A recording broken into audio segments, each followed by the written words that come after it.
What is that? Nothing. Huh? Nothing. You can't film that. Why not? This is just a home video. It's been an eventful morning. How are you feeling? And now we're just going to carry on like nothing ever happened.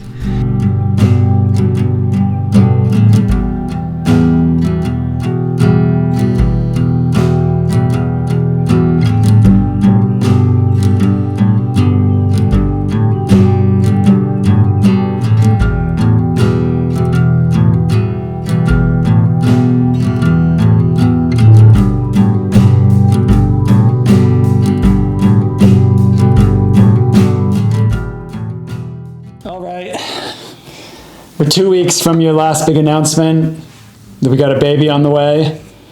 If anyone knows, this wasn't planned this year. We obviously had super hot goals of the T100 tour, was super excited to be one of the 20 contracted athletes, finishing in 70.3 worlds, like really kind of back ending the season with the main races, doing a really, really long build up of winter training, really coming into Miami underdone. Miami was March 9th and February 13th, I took a pregnancy test because something didn't feel right and we found out I was pregnant. So then turned into Miami being potentially the only race I was doing this year when I was really only doing it first as like a contractual tick off, because all the main races will be later in the year. So it was like very not kind of gearing up for Miami, but had an amazing, great performance.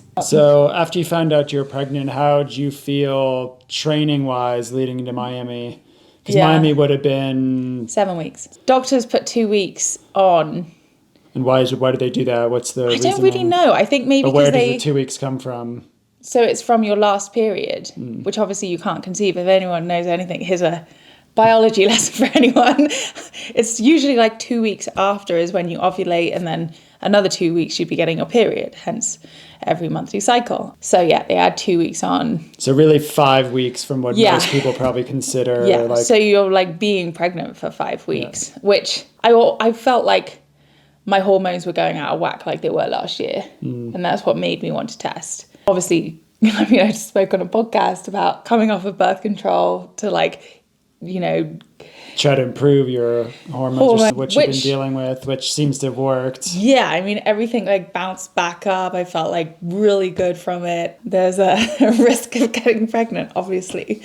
Felt really good for at least a couple of days. We found out, I bought a test, found out, and I told you, we found out together, and then we just went swimming as if nothing ever happened. And I had a really good swim workout. So I was like, okay, I'm getting the boost. I'm going to feel good for Miami. And then next week hit and just fatigue hit me. And then the whole 2 weeks leading into Miami, I just couldn't back up anything. So it was just recover into Miami and hope for the best. And honestly, I didn't know how Miami was going to go because I was just feeling so tired. Training was going well, but the recovery, we needed to kind of take more time leading into Miami to recover, which usually we wouldn't have planned to do because Miami wasn't a big race for us. And we were just kind of trying to get through it, tick a box, get one of the races checked off for PTO 100, T100 series, and then look later down the line for more races. So tapering 2.5 weeks out just for Miami was never on the cards, but essentially we just had to listen to your body. Well, you obviously raced well in Miami, and then from talking to the doctors, they were pretty much giving us the go ahead to do as you felt instead of you can do this, you can't do that. Yeah, there was no limiters, no heart rate limits or anything. It was if you feel she good even enough, was go for so it. you're done racing for the year? And we're we were gonna kind of play it by ear, especially after having such a good race in Miami. We're considering could you do Oceanside? Yeah. Could you do Singapore? In the end, like, I think you knew while you were racing Miami that you wouldn't want to risk doing another race. Just when you're racing, you're just thinking about racing. Whereas I thought about, like, if I feel anything in my stomach, like, is there anything? There's more an edge, more tension, I guess, more stress. Just about if am I having too much caffeine? Well, I need caffeine for performance. So it was like this, like, war in my head of that was tough, and I kind of knew then that that was kind of my last. Called the season after Miami. It definitely bumped up your ranking like 10 or 12 points from where you were previous to Miami, which was great. But yeah, you told your sponsors, everyone was extremely supportive and happy. And obviously told PTO that I wasn't going to be competing in the rest of the tour this year. I mean, they've come out super hot from the get-go about their maternity policy. And that was just originally for the PTO world ranking, and then being paid a maternity leave based off that, which they still have in effect, coming up with a maternity policy specifically for the T100 tour, contracted athletes. And like, they're just being like super supportive. So yeah, that's been a welcome. What's next for you, for us? I mean, baby's due in October, so end of October. End of October, which I'm gearing myself up for, that it could be November, because I hear all first babies are late, but hopefully not. Ideally, all things go smoothly. Best case scenario, what are you looking at race-wise? The fact that we're due in October, it like gives me a nice runway up to like the main season races of next year. I obviously want to be back on the T100 tour next year. That would be like my primary focus. But also I've been putting off year after year that I want to race Ironman World Champs, full Ironman distance, which I've never done. And I'd love to be in Kona. So that's kind of a big goal for next year. We haven't said that publicly yet, I guess. You've been to the island a few times. Yeah, during race week. As a spectator, but I mean, the excitement around going to race would be fun. Yeah, I mean, I've watched it from the TV and like always thought, how would I fare? Like, I've always wanted to, but kind of wanted to like, oh, wait. And then we thought about it in like 2020, and then 2020 ends up being whatever it was. But yeah, now I'm kind of like, this is all perfect timing. The baby's perfect timing. Kona next year. T100 tour.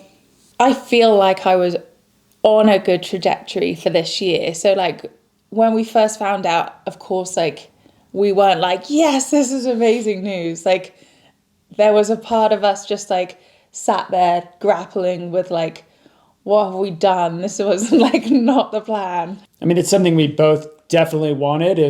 Was it the timing that we were not expecting it, obviously. No. And then we've been talking about potentially trying maybe within the last year, of course. But maybe thinking about the end of this year, if we have a good year. And it's always like, just came a little earlier than expected, but now I honestly think it's the best thing that could have happened, because especially when you have like the couple of bad years that I've had, like it's almost like has stacked it against me that like, well, it's like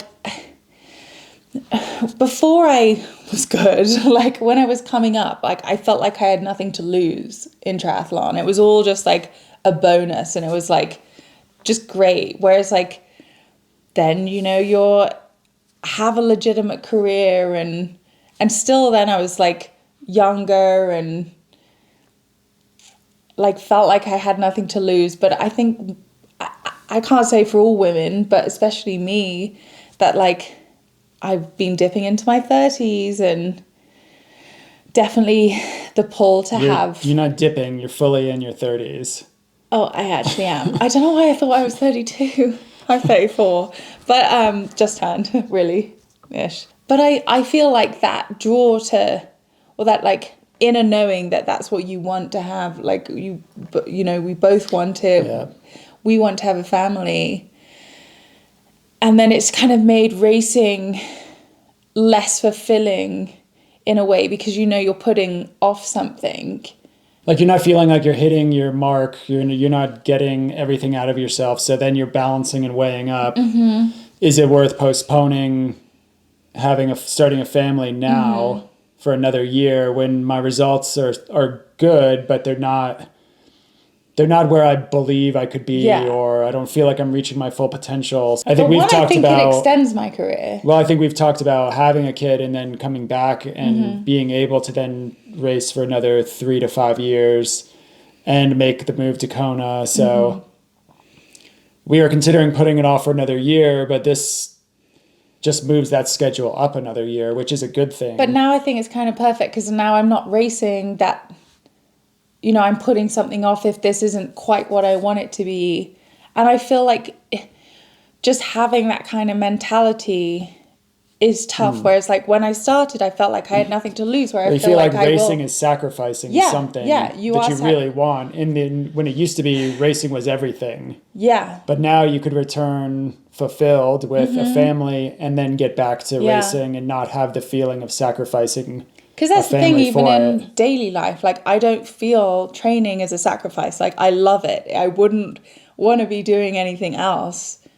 Say I'm going to be back better or whatever, but I generally think that's possible. And we've seen a lot of women, mothers coming back in the last few years, obviously to extremely high levels of success. So I just feel excited about taking on the challenge of both. And what are some of the things you want to get into or excited about exploring now that triathlon and racing isn't kind of the first priority? Yeah, so triathlon's still, like, training is still my life. It's just got harder to navigate it because it's just unknown to me. And that's something that I would like there to be so much more information out there than there is. There's so many athletes, obviously, that have been through it, and I'd love to speak to so many of them. They've got, like, so many questions to ask, like, how they trained, like not that you want to copy somebody else's. You just want to know, like, what's possible and what's the difference. Because you hear that, like, there's no way, you just have to listen to your body, don't accept any advice. But at the same time, there must be some similarities. There must be some, like, even to know what other people have done, I think is helpful.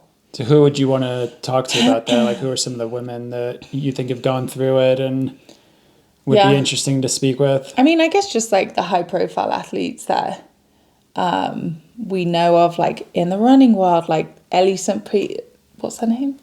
Ellie St. Pierre. Yeah. Ellie St. Pierre, who's, like, crushing it right now, 1 year post-birth. Obviously in the cycling world, there's, like, Lizzie Dinan, who's now had 2 children, Ellen Van Dijk, both Trek athletes. That's, like, come back super strong post-pregnancy, and I know she came back super quickly. I would love to know, like, the bike-specific stuff, like what they did training-wise, like, was anyone helping them through it? Like, there's so many things. I mean, Gwen, we swim with Gwen. Gwen Jorgensen. Be a great resource to talk Chelsea to. Sodaro. She started with a new coach while she was pregnant. It's just, like, interesting how you're managing it, because, like, we're still just, like, figuring that out. Try to get more information out there about being an athlete and being pregnant and still planning to return to high performance post-pregnancy. Because I also think there's a bit of a taboo that people don't want to talk about training during pregnancy, because I think there is still, and I've, just seen on some of the women that I've followed or since become aware of, who got a lot of hate when they're out running during pregnancy and they've got big bellies, and you're just getting, like, social media hate. Yeah, people have their opinions, and curious to hear what everyone went through, because usually people kind of do it behind closed doors and then they come out afterwards, but you don't really hear about the story. In long course, you tend to be a little bit older than short course racing, so it's, like, inevitably that you're coming up to that age. And to me, it's sad if there's been any professional athlete that has foregone having a family, like, by the time, it's too late or whatever. And, like, that's sad to me. And I want to at least show that it is possible to have a family and it not be the death of your sporting career. And Yeah, so I think we're excited to kind of take you along that journey of one, what she's going through and how she's handling her pregnancy. Not well. But and then as well, like maybe we'll do some also separate episodes that would be more about you. Maybe we can have a podcast like style YouTube like series where you're interviewing or just asking questions, having a conversation with some of these athletes that have gone through it, come back stronger, and just pick their brain on what they think works, maybe what to potentially avoid. Or at least just worked for them. And what they would have done differently or see whatever. If you can get just, I don't know, some tips and encouragement on like what you're going to go through and then how to overcome like and get back to high performance training and racing on the other side. So hopefully more time and energy to put into updating videos and really just walking more people through like what you're going through as we're preparing for October and a new baby girl. Yeah. One, we got to get a name. We haven't picked a name. We have a name. So we're going through all these things. He's still coming to terms with it, but I've picked a name. We've also potentially getting a new house, buying a house for the first time here in Boulder. Yeah. So we've got some big updates coming up, and I'll just new house. We're buying a used house in Boulder. Used house. You don't call houses used houses.